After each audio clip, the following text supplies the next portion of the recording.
sa loob ay mamumunga ng lubos. Alleluia, Alleluia, Alleluia,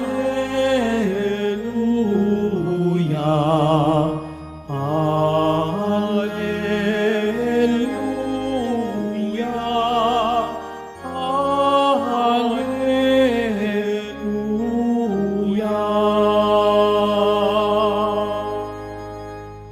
Sumainyo ang Panginoon. At sumayo rin. Ang mabuting balita ng Panginoon ayon kay San Marcos. Papuri sa iyo, Panginoon. Noong panahong iyon, nakarating kay Haring Herodes ang balita tungkol kay Jesus, sapagkat bantog na ang pangalan nito. May nagsasabi, siya ay si Juan Bautista na muling binuhay, kaya nakakagawa siya ng mga himala. May nagsasabi naman, siya ay si Elias. Siya ay propeta katulad ng mga propeta noong una, anang iba pa. Sinabi naman ni Herodes na mabalitaan niya ito, muling nabuhay si Juan na pinapugutan ko. Si Herodes ang nagpahuli, nagpagapos at nagpabilanggo kay Juan dahil kay Herodias. Ang babaeng ito ay asawa ni Felipe na kapatid ni Herodes, ngunit kinakasama niya. Laging sinasabi sa kanya ni Juan, hindi matuwid na kunin ninyo ang asawa ng inyong kapatid. Kaya't si Herodias ay nagkimkim ng galit kay Juan. Hinangad niyang ipapatay ito, ngunit hindi niya magawa sapagkat natatakot si Herodes kay Juan. Alam niyang ito ay taong matuwid at banal, kaya't ipinasasanggalang niya. Gustong-gusto niyang makinig kay Juan, bagamat labis siyang nababagabag sa mga sinasabi nito. Sa wakas ay nagkaroon ng pagkakataon si Herodias nang anyayahan ni Herodes ang kanyang kaarawan, ang kanyang mga kagawad, mga pinuno ng hukbo, at mga pangunahing mamamayan ng Galilea. Pumasok ang anak na babae ni Herodes at nagsayaw. Labis na nasiyahan si Herodias at ang mga panauhin, kaya't sinabi ng hari sa dalaga, hingin mo sa akin ang anumang ibig mo at ibibigay ko sa iyo. At naisumpa pa niyang ibibigay kahit ang kalahati ng kanyang kaharian kung ito ang hihilingin. Lumabas ang dalaga at tinanong ang kanyang ina, ano ang hihilingin ko? Ang ulo ni Juan Bautista, sagot ng ina. Dali-daling nagbalik ang dalaga sa kinaroroonan ng hari. Ang ibig ko po'y ibigay ninyo sa akin, ngayon din, sa isang pinggan, ang ulo ni Juan Bautista, sabi niya.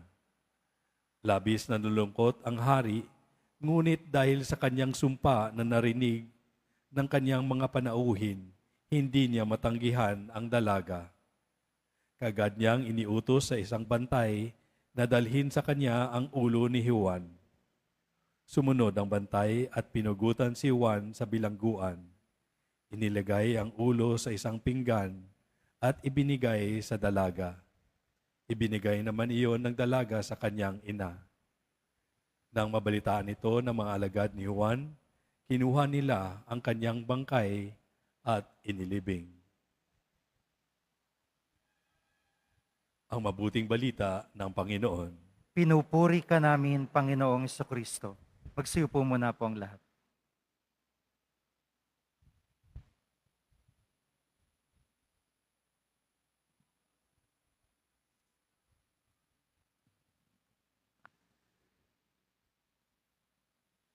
Magandang umaga po sa inyong lahat at maligayang pagdating sa tahanan ng ating mahal na pong Jesus Nazareno. Pinagdarasal din natin ang mga nasa online, lalo na po mga may sakit, nag-aalaga sa may sakit, at mga kababayan kadeboto natin mula sa iba't ibang panig ng bansa at daigdig na nais sumama sa pagdiriwang ng banal na misa dito sa Quiapo, sa Basilica Minor at Pambansang Dambana ni Jesus Nazareno. Unang Biyernes ng buwan, araw ng debosyon, araw ng mga deboto, at higit sa lahat, araw ng ating pinakamamahal. Kaya't bigyan natin ng papuri, parangal at pasasalamat ng ating minamahal na Nuestro Padre Jesus Nazareno.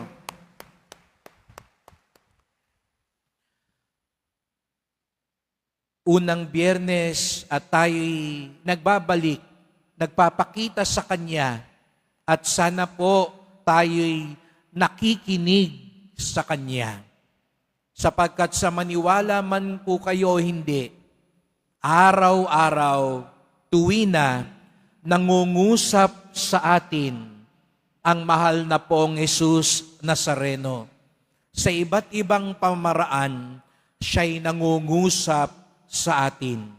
Kaya nga't sa unang pagbasa, sinabi, alalahanin ninyo ang mga nangangasiwa sa inyo na nagpapahayag ng salita ng Diyos sa inyo.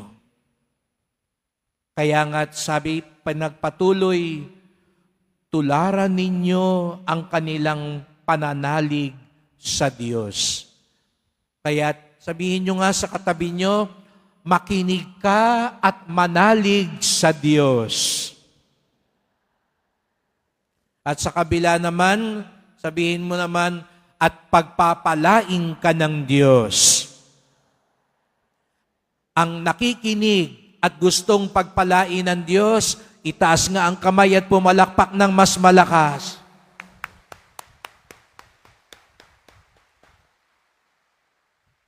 Pag nangungusap daw ang Diyos, mga kapatid, dalawang bagay ang pwedeng mangyari sa atin. Kadalasan, may mga taong lalapit sa akin at magsasabi, ayoko na magsimba, Father. Wala namang nangyayari. Wala namang nagbabago. Parang wala naman epekto sa akin. Pero alam niyo po yan, mga kapatid, kapag may nangungusap sa atin, pag may tunay na nakipag-usap sa inyo, hindi pwedeng walang talab o epekto sa inyo. Kapag may nakipag-usap sa iyo at sinabi sa iyong, mahal na mahal kita, di ba yung iba sa inyo, kinikilig.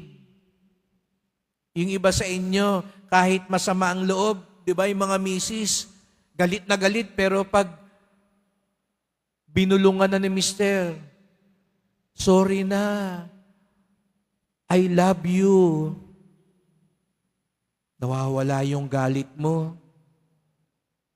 O dili kaya wala kang nararamdaman nga siguro, tapos may nakaharap ka, siguro ngayon nga, merong sa paglalakad mo o pagpunta mo dito sa Quiapo o pagpasok mo ngayon sa simbahan, may natapakan ka. Ang sama ng tingin sa iyo, tapos may sinabing hindi maganda sa iyo. Imposibleng hindi ka maapektuhan, di po ba? Pag may nagsabi sa iyo ng masakit na salita o sabihan ka, ang tanga-tanga mo naman. Di ka siguro sasabihin mo, okay lang. Maapektuhan ka. Ang tunay na kinakausap, ang tunay na nakikinig, tinatablan. Ngayon, kung tayo daw po ay tunay na kinakausap ni Jesus Nazareno, dalawang bagay ang pwedeng mangyari sa atin. Pwede tayong maging sa pangungusap ng Diyos, siya'y nagtatatag o nagtatama. Nagtatatag o nagtatama. Hindi pwedeng pagkatapos ng isang panalangin, pagkatapos ng isang misa, parang walang nangyari sa iyo. Isa lang daw ibig sabihin nun, hindi ka nakinig. hindi tumimo sa puso mo ang salita ng Diyos. Dahil kung tumitimo daw sa puso natin ang salita ng Diyos, ang ginagawa nito'y nagpapatatag o nagtatama. Narinig natin sa Ebanghelyo ngayon, si Herodes, yung hari, binigyan siya ng pagkakataon ng Diyos para itama ang kanyang buhay. Bakit daw? Namumuhay siya, hindi asawa niya ang kasama niya. Anong nangyari? Ipinadala ng Diyos si San Juan Bautista, ang pinsan ni Jesus Nazareno. At anong sabi ni San Juan Bautista sa kanya? Hindi tama ang namumuhay ka, ang kinakasama mo, hindi iyong asawa mo. Pero nakinig ba si Herodes? Hindi. Tinatama na siya ng Diyos. Pero matigas pa rin ang kanyang puso. Kaya nga, paalala mga kapatid, nagpapahayag sa atin ang salita ng Diyos. Minsan, pag tinatama tayo, nagmamatigas ang puso natin, nangangatwiran tayo, inaaway pa natin yung nagtatama sa atin. Ngayong araw na ito, pagdasal natin mga kapatid, na makinig tayo sa salita ng Diyos na nagtatama sa atin. Sinasabihan na tayo, huwag ka nang magulo. Tigilan mo na yung bisyong yan. Magpatawad ka na. Maging makatarungan ka. Magsabi ka na ng totoo. Makipagbati ka na. Pero ilan sa atin ang katulad ni Herodes, sa halip na makinig sa pagtatama, yung nagtatama pa ang inaaway, nililigpit, inuusig natin. Ang salita ng Diyos, nagtatama. Hindi siguro pansin masyado mga kapatid, pero ang salita ng Diyos din ay nagtatatag. Wala tayong masyadong narinig kay Juan Bautista sa Ebanghelyo ngayon. Pero tandaan natin, noong mga sandaling ito, nasa kulungan siya. Gumagawa siya ng mabuti, pero nahihirapan siya. Siguro kung ibang tao si Juan Bautista, sasabihin niya sa Diyos, ito ba ang kapalit ng paggawa ng mabuti? Gumagawa ka na nga ng mabuti, ikaw pa ang pinagtutulungan. Ikaw pa ang nahihirapan. Siguro minsan sumasagi sa isip natin, bakit yung kapitbahay ko, bakit yung kakilala ko, di nga nagpupunta sa Quiapo? Parang siya pa yung umaasenso. Mahal na poon, ako ngayong nagdedebosyon. Bakit ako yung may cancer? Bakit ako yung nalulugi? Bakit ako yung nahihirapan? Ako na ngayon nagsusumikap. Ako yung di umase-asenso. Bakit yung iba, nagnanakaw na, nagsisinungaling na, nandadaya pa? Sila pa yung yumayaman. Sila pa yung nakikita natin sa TV araw-araw. Kasi sila yung may magagaling na mga abogado na nagtatanggol sa kanila. Magnakaw ka ng isang lata, kulong ka, bugbog ka, magnakaw ka ng milyon-milyon, baka sumikat ka pa. Baka nga magkapwesto ka pa. Makipagkaibigan ka lang sa mga nasa kapangyarihan.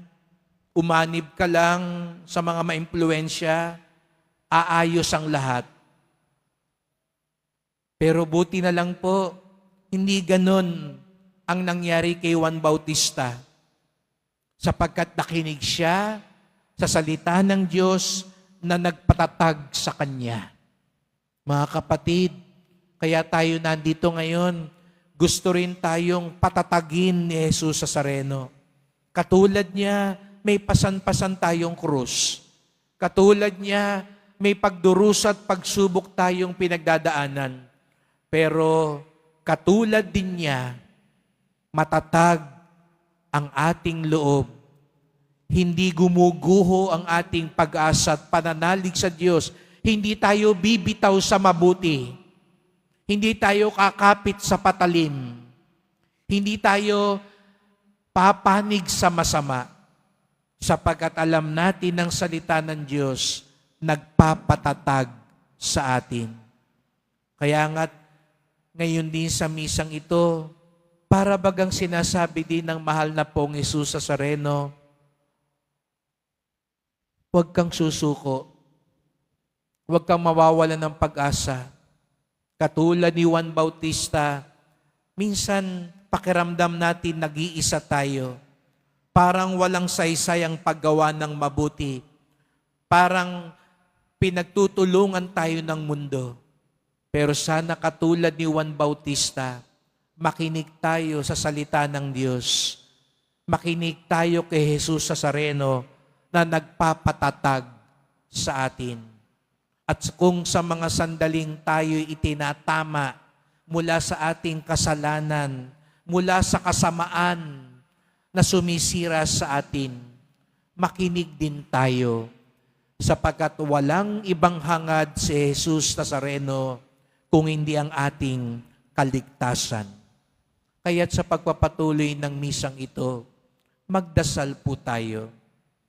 Mahal na pong Jesus Nazareno, narito po kami. Binubuksan namin ang aming puso sapagkat alam namin lagi kang nangungusap sa amin. Minsan po napakaingay sa labas at sa loob ng buhay namin. Minsan nalilito ang puso namin sapagkat napakaraming nakikipagtunggali sa inyong tinig. Makinig sana ako kapag ako'y tinatama ninyo. Huwag po kayong magsawang magpadala ng mga tao na magtatama, magpapaalala at magtutuwid sa amin. Huwag din po kayong magsawang magpadala ng mga tao na magpapatatag sa amin, lalo na kapag kami nalulumbay, pakiramdam ay nag-iisa at gustong sumuko sa buhay. Mahal na pong Jesus Nazareno, salamat po at lagi kayong nangungusap para kami maging matatag at para kami matama. Makikinig kami, susunod kami. Mahal na pong Jesus Nazareno, kawaan niyo po kami, basbasan niyo po kami. Amen. Amen.